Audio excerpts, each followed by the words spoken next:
बरं, एक गोष्ट अशी आहे की यांचं काय म्हणणं आहे की अबकी बार काय म्हणतायत 400 पार. मग 400 पार जर तुमची आत्ता होण्याची तयारी असेल मग तुम्हाला नितीश कुमार का लागतात? नितीश कुमार का लागले? मग जो काही कारभार चाललेला आहे म्हणजे मोदी गॅरंटी, मोदी सांगतात की अमुक अमुक होगा, हे मोदी गॅरंटी आहे. म्हटलं बरोबर आहे, मोदी गॅरंटी आहेच.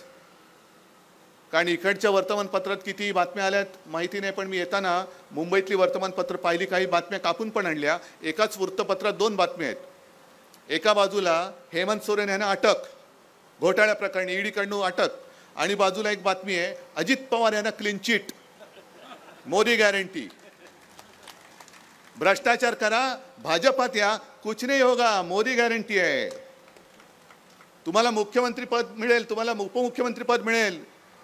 आरोप करणारे हेच, पक्षात घेणारे हेच, क्लीन चिट देणारे हेच, आणि जे सोबत येत नाहीत म्हणजे एकाच दिवशी नितीश कुमार भाजपासोबत गेले, ते मुख्यमंत्री पदाची शपथ घेतली, आणि त्याच दिवशी त्याच्या दुसऱ्या दिवशी लालू प्रसाद आणि तेजस्वीला ईडीचं समन्स.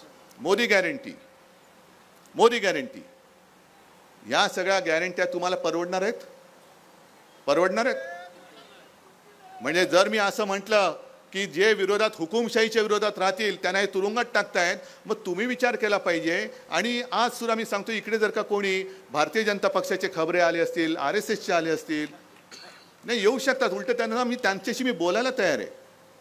आणि जर का तुम्ही जर लाईव्ह दाखवत असाल तर महाराष्ट्रातल्या कानाकोपऱ्यामधले जे RSSचे कार्यकर्ते आहेत आणि भाजपचे कार्यकर्ते आहेत त्यांना मी सांगतोय की अरे तुम्ही आता तरी डोळे उघडा.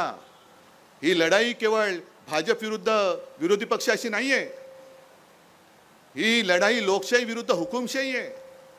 तुम्ही ज्यांच्यासाठी सतरंजा घालता आहात, ज्यांच्या मागे लगबग सगळी उठाबशा करता आहात, त्यांच्या हातामध्ये पुन्हा देश देणार असाल तर याचा अर्थ तुम्ही तुमच्या पुढच्या पिढ्या या हुकुमशहाच्या ताब्यामध्ये देत आहात.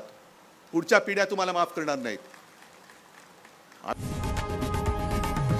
लोकशाही मराठी ऐका, पहा, जागरूक रहा.